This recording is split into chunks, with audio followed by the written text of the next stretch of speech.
Nah, Pak Ustadz, kita sudah berlatih seperti itu, tapi kok nyatanya masih sulit ya Pak Ustadz untuk bisa menerima. Mungkin tidak bisa seketika, karena melatih hati lebih butuh waktu yang panjang dibandingkan melatih kemampuan fisik. Sehingga kita saja misalnya diberitahu bagaimana cara nyetir yang benar, pakai teori saja cukup enggak Pak? Enggak cukup. Sehingga orang butuh apa? Praktek. Praktek sekali apakah langsung lancar? Tidak. Sehingga orang butuh jam terbang atau jam nyetir yang lebih banyak biar nanti bisa sebagai sopir yang expert, dia butuh banyak latihan. Padahal itu baru kemampuan fisik. Bagaimana dengan kemampuan hati? Makanya belajar ikhlas, belajar syukur, belajar tawakal, belajar qanaah sepanjang masa hidup kita. Karena yang namanya masalah kita hadapi bergantian. Ujian itu naik turun. Sehingga sabar itu kadang dimunculkan, kadang tenggelam, kadang timbul, kadang tenggelam. Demikianlah realita dari kehidupan kita. Maka jamaah yang kami hormati, kita selalu berusaha untuk memperbaiki hati dengan cara mendengarkan nasihat-nasihat seperti tadi ya, agar hati ini lebih terbiasa untuk berlatih ke arah sana. Berikutnya, yang kedua adalah mengatur strategi. Strategi apa, Pak? Strategi dalam memanfaatkan potensi. Ada riwayat yang ma'ruf di tengah masyarakat berkaitan dengan nasihat yang pernah diberikan oleh Amirul Mukminin Umar bin Khattab radhiyallahu anhu di masa krisis. Ada orang yang tanya kepada Amirul Mukminin, "Ya Amirul Mukminin, banyak barang yang harganya pada naik. Fasair lana, turunkan harga untuk kami. Fanahnu sahibul hajah. Kami ini punya kebutuhan terhadap barang itu. Tapi kalau semuanya pada naik, kita keberatan." Apa kata Amirul Mukminin? "Arkhisu antum." Ya turunkan sendiri kalian. Arkhisu antum. Turunkan sendiri harganya oleh kalian. Nahnu nashtaqi ghala asy-syi'ri wal lahm. Kami mengadukan tentang kenaikan harga, kok malah kami disuruh menurunkan harga. Kita punya wewenang apa?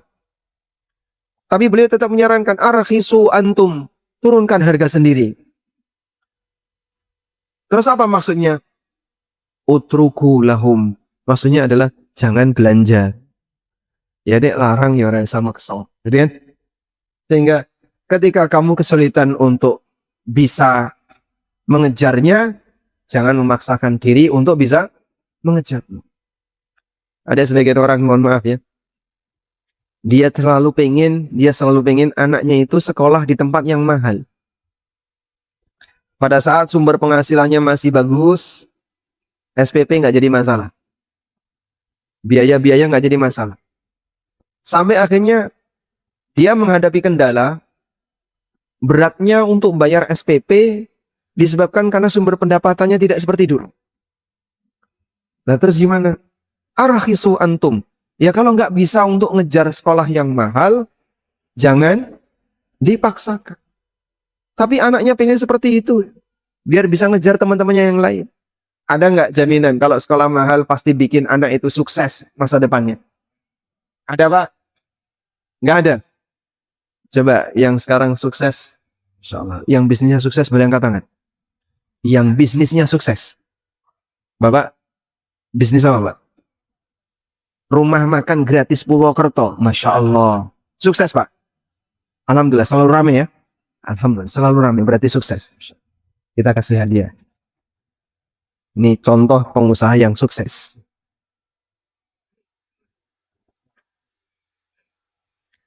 Sehingga misalnya ada pengusaha sukses, ketika diwawancara, dulu Bapak sekolah di mana?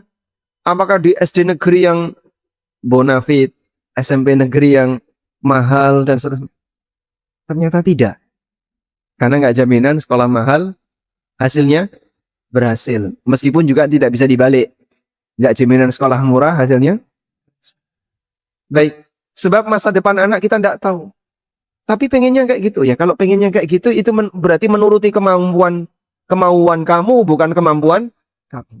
Sehingga bedakan antara kemauan dan kemampuan. Kalau kemampuan tidak bisa mengimbangi kemauan, akhirnya orang memaksakan diri. Sampai diwangi utang. Pengen umroh, Pak, tapi tabungannya kurang. Ya rasa maksa. Boleh nggak Pak diwangi utang-utang? Ya nanti kalau diwangi utang meskipun secara hukum sah, cuman jadinya kamu punya beban pasca kepulangan. Sehingga Allah tidak mewajibkan orang yang tidak punya kemampuan untuk berangkat haji dan umroh. Pengen ikut, apalagi misalnya riflah, kemana, tapi bayar, rande duit, ya rasa melu. Ayo anaknya pengen, bojone pengen. Ya nanti diajak riflah yang gratis. Mancing. Neng pinggir serayu. Yang penting kan kamu berlibur gitu. Sehingga kalau tidak bisa yang mewah, jangan ngejar yang mewah. Ikuti sesuai dengan kemampuan agar kau tidak terbebani dengan kemauan. Kendalikan kemauan. Tapi Pak, sing kono iso, iku iso. Nah, kamu terlalu melihat ke arah atas. Karena kamu melihat ke arah atas, akhirnya jadi mengejar sesuatu yang kamu belum waktunya untuk mengejarnya. Ada satu kejadian ya. Udah pernah dengar ceritanya? Oh, belum. Jadi ada ibu-ibu Pak. Suaminya kerja kan biasanya dari jam 8 sampai jam 5. Istrinya ini ikut kajian. Biasanya kajian itu jam 9, waktu duha, yang mentoknya sampai setengah 11. Tapi kebiasaan dia pulangnya jam 3. Terus kemana itu? Habis kajian kelayapan. Sehingga mampir ke warung ini, nanti mampir lagi makan-makan di sini, mampir lagi makan-makan di sini. Ibu-ibu kalau sudah ngumpul, kalau nggak ngumpulin lemak, ngumpulin dosa. Setuju Pak? Kok terus setuju? Oh faktanya seperti itu. Masya Allah. Jadi ngumpul habis kajian. Kajiannya cuma setengah 11, selesai. Tapi pulangnya sampai jam 3. Karena dia masuk dalam circle yang salah. Yaitu kan teman-teman kajian saya Pak Ustadz. Iya memang kajiannya oke, tidak ada masalah. Cuman pasca kajian itu ada upacara adat itu. Awalnya dia itu dibayari. Mampir di sini, makan-makan, dibayari. Mampir lagi di sini, dibayari. Lama-lama, nggak enak. Masa aku dibayari terus? Nge-gym dibayari, dia nge-gym. Habis itu ngafe ya, ke kafe. Terus yang dicari ya kopi kekinian. Teh maca. Tahu Pak teh maca Pak? Hah? Tahu kan? Yang model-model makanan kalau nggak Korea ya Jepang ya. Ramen atau mie apa itu. Jadi dia memang senang dengan itu. Awalnya dibayari. Lama-lama karena dia merasa nggak enak, pingin bayari temannya, minta duit suaminya. Suaminya nggak sanggup. Kalau regane sakmono ya ora iso. Ngejar. Sehingga dia mengalami virus BPJS. Budget pas-pasan jiwa sosialita. Masya Allah. Ya mbok diukur gitu loh. Kamu kalau kemampuannya nggak seperti itu, jangan ngejar seperti itu. Sehingga kalau kamu menemukan circle, lingkungan, komunitas yang membuat kamu jadi semakin duniawi, kau salah madhab ini. Salah perkumpulannya. Pindah ke tempat yang lain. Makanya kalau seperti ini, jangan dipertahankan. Jangan beralasan, itu teman kajian. Teman. Setan membukakan 90 pintu kebaikan untuk menjerumuskan ke dalam satu pintu keburukan. Sehingga awalnya digiring satu pelan-pelan. Masya Allah. Kadang ibu-ibu itu kalau belanja nggak hitungan dengan kemampuan suaminya dalam menyediakan nafkah. Sehingga kalau pengen jajan itu jajan yang larang. Padahal Masya Allah, bapak nenek jajan mangan yang pinggir kali atau pinggir jalan. Nek tambah kuah pinten. Tambah kuah pinten. Bojone kopi kekinian. Laras. Betul. Ini kau tanggung ini. Purbalingga kata saya itu. Masya Allah, sabar untuk rawatan kayak mana Pak? Karena dia terlalu mengejar ya kemauan sampai akhirnya dia harus kalah dengan apa yang menjadi hasratmu. Sehingga banyak sekali ya kasus orang pengen agar anaknya sekolah di tempat yang mahal, gak mengukur kemampuan dia. Tapi kan ini untuk pendidikan. Ya kalau untuk pendidikan bener, tapi kan tidak harus mahal. Pengen ketika berobat itu di rumah sakit yang kelas 1, yang mahal. Oh ini kan untuk kesehatan. Iya benar untuk kesehatan. Apakah harus yang mahal? Ukur kemampuanmu. Ketika urusan pengajian pengen yang mahal. Masa untuk umroh kok pelit? Bukan pelit. Nek ran duwe aja maksa. Suami saya pelit, dijak umroh ra gelem. Ya mungkin beliau bukan karena pelit, tapi beliau punya kebutuhan yang lebih mendesak dibandingkan. Sehingga jamaah sadar diri untuk kaitannya dengan masalah mensinkronkan antara kemampuan dengan kemauan. Kalau enggak sanggup, jangan maksa. Wallahu a'lam. Walhamdulillahirabbil alamin. Mungkin demikian yang bisa kita sampaikan. Semoga apa yang kita bahas ini bermanfaat. Wassallallahu ala nabiyyina Muhammadin wa ala alihi wa sahbihi wasallam. Jazakumullahu khairan atas izin ada makumlah ya. Bagaimana? Mans online band Inggris ya. Yang mau bahas kita sendiri bisa pantasnya kok minat ini is populer suara ya dapat ini sudah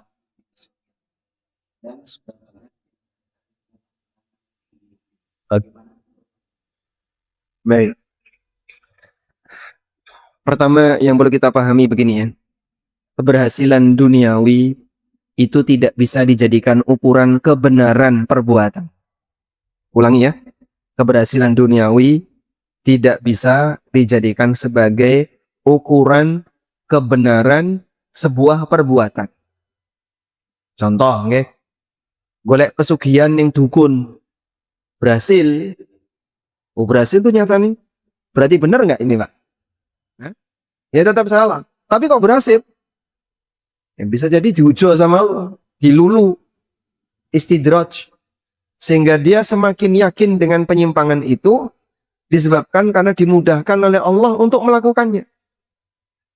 Tapi itu bukan alasan, bukan dalil yang menunjukkan kalau perbuatannya benar.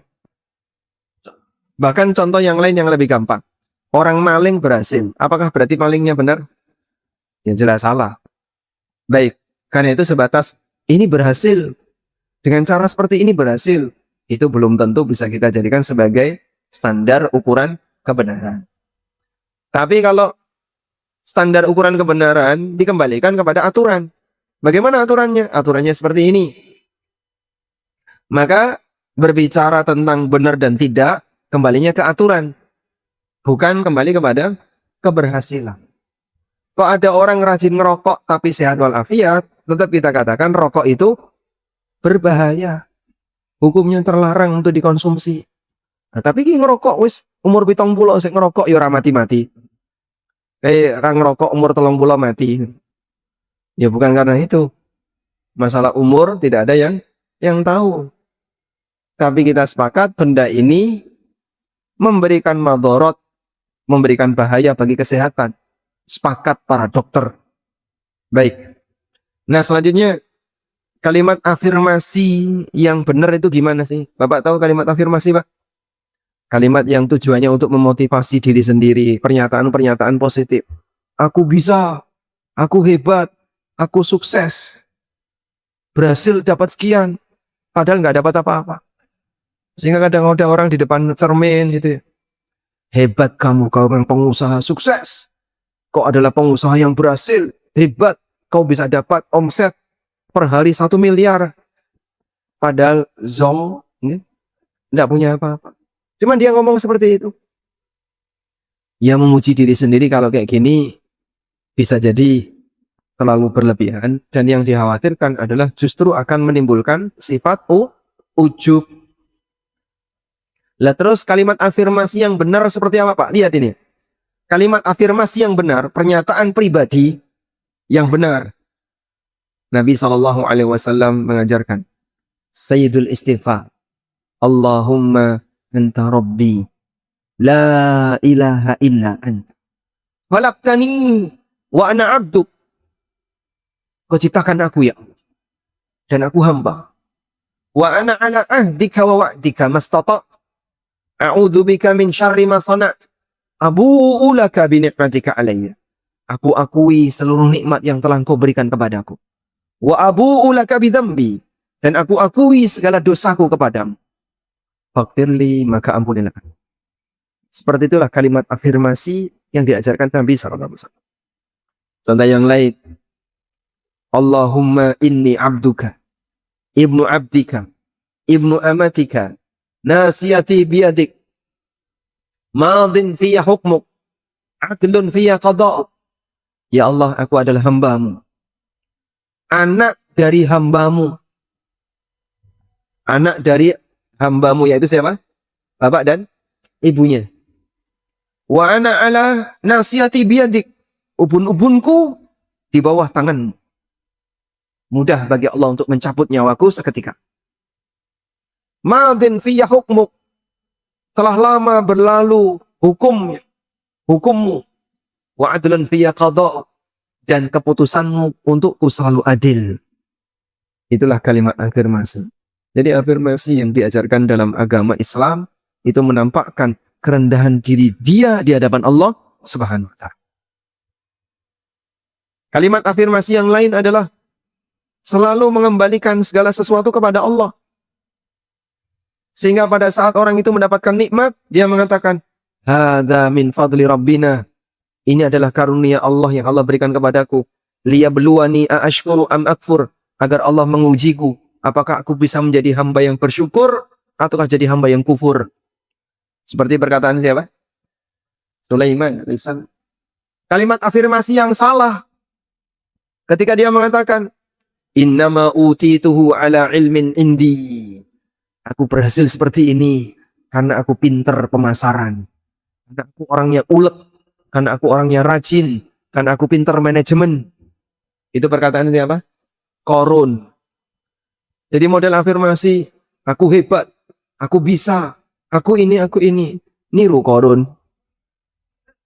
Ini malah niru Qarun. Terus yang benar gimana, Pak?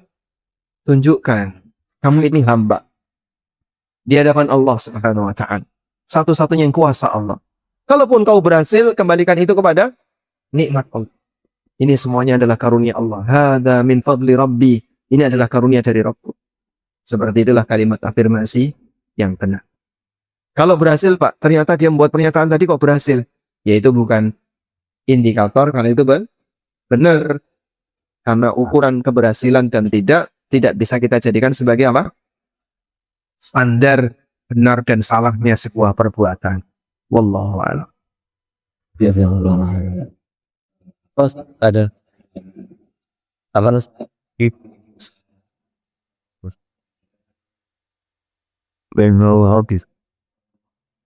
Ya, dan Banda orang ilatnya data kami mau pergi bagi para dan dewa apa iya kak.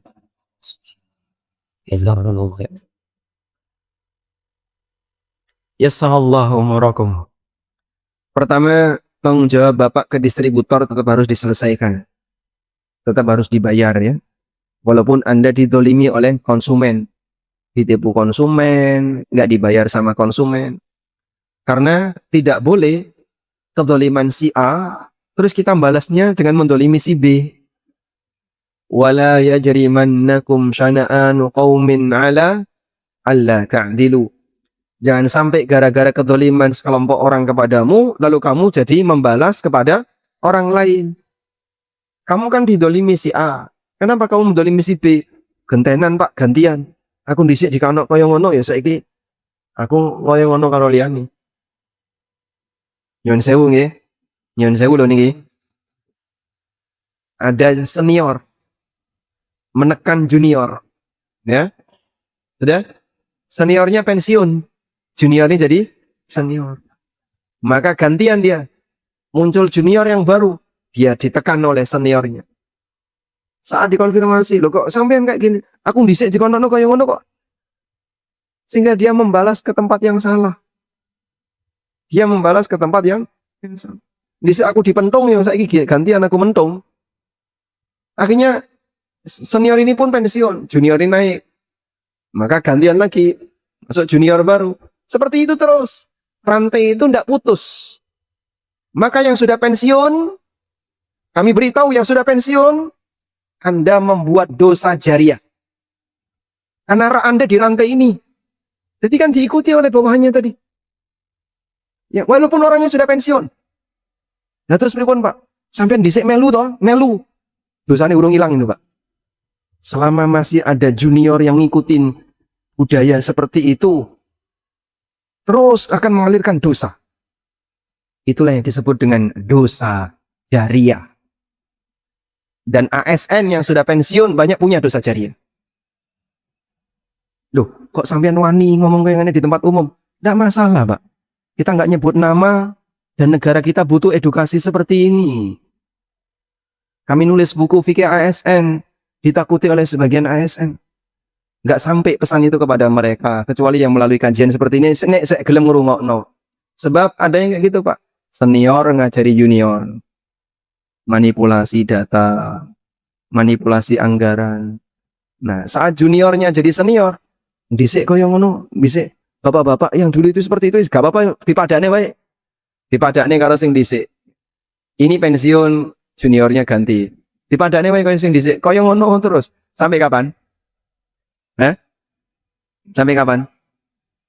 Sampai ada yang bilang, gimana sih caranya menghilangkan budaya korupsi di instansi pemerintah? Ada yang bilang, putus generasi sekian tahun. Ya sama saja kalau yang junior ini belajar ke senior. Sehingga yang sudah pensiun itu, yang dulu pernah jadi bagian di sana, ngajari bawahannya kayak gitu. Terus bawahannya melu-melu seniornya dulu. Kan berarti jadi dosa jariah. Li'annahu awwala man sanna. Karena dia yang pertama kali ngajari. Kemudian diikuti lagi oleh orang di bawah. Makanya tolong waspada ya dengan budaya keburukan. Ojo melu, nek melu walaupun nanti ketika kita sudah keluar dari situ kok budaya itu masih tetap bertahan, tanggung jawabnya berat. Kecuali kalau dia membuat pernyataan illal ladzina tabu wa aslahu wa bayyanu. Kecuali orang yang bertaubat, memperbaiki dan mau menjelaskan. Nah, yang ketiga ini mungkin yang berat. Sehingga dia sampaikan surat terbuka kepada junior-juniornya. Dulu aku pernah ngajari sampean kaya ngene. Ini tolong ditinggalkan. Ini haram, dosa besar. Jangan sampai dilakukan lagi. Nah, kalau misalnya kok bawahannya tetap nggak mau berubah, itu urusan pribadi. Yang penting sudah pribadi disampaikan. Wallahu a'lam. Allah.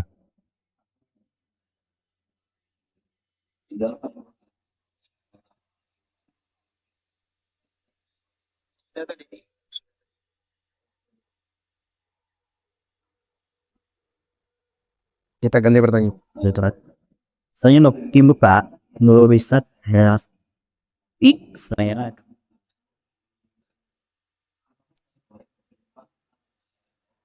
soalnya saya langsung yang saya bikin tindak terima. Jadi karena ketika langsung begini. Begitu mau keluar rasito. Baik. Pertama begini, utang itu ada dua. Ada utang yang mendesak dan ada utang yang tidak mendesak. Nonton ya Pak? Yang mendesak itu yang kayak gimana Pak? Ya intinya yang orangnya minta segera dibayar.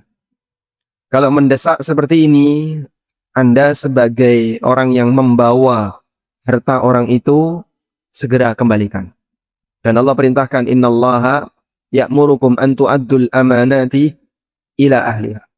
Allah perintahkan kalian untuk menunaikan amanah kepada yang berhak. Dan termasuk di antara amanah adalah utang. Nek wis mayang bayar, ditagih, ya segera bayar. Kalau punya. Kalau nggak punya, ya silahkan sampaikan udzur. Kalau Anda sedang dalam kondisi tidak punya. Ya? Yang kedua, kalau utangnya longgar. Atau utang yang sudah ada perjanjian pelunasan. Ini nanti silahkan dilunasi selama setahun. Dicicil setiap bulan.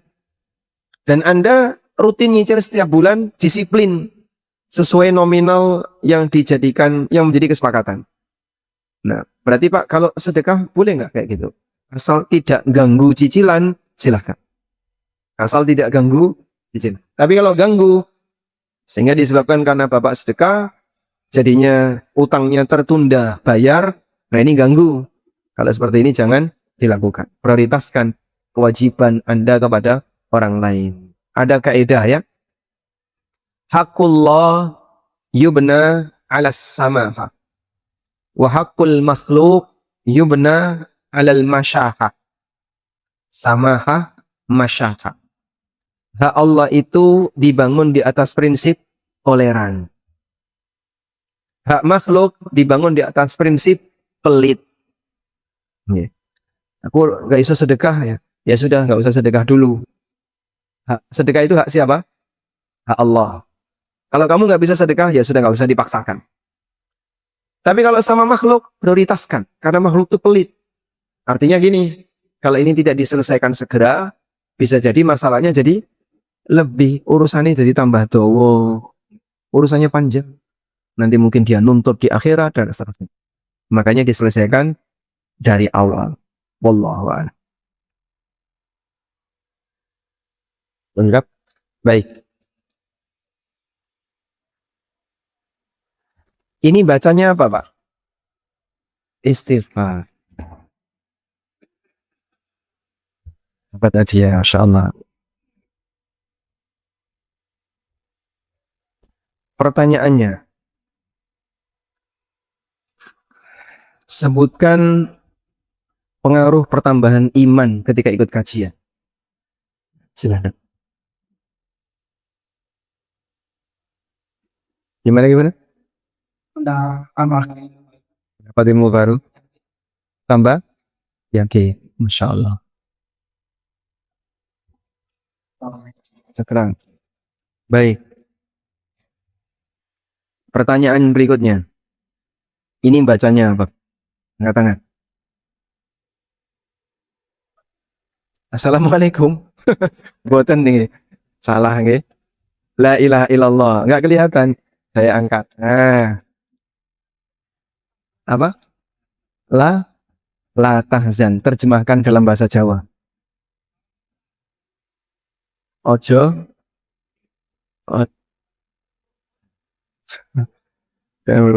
Bentar ini dulu. Apa? Ojo. Apa? Ojo nelongso. Ojo nelong. Sedih ini kenapa?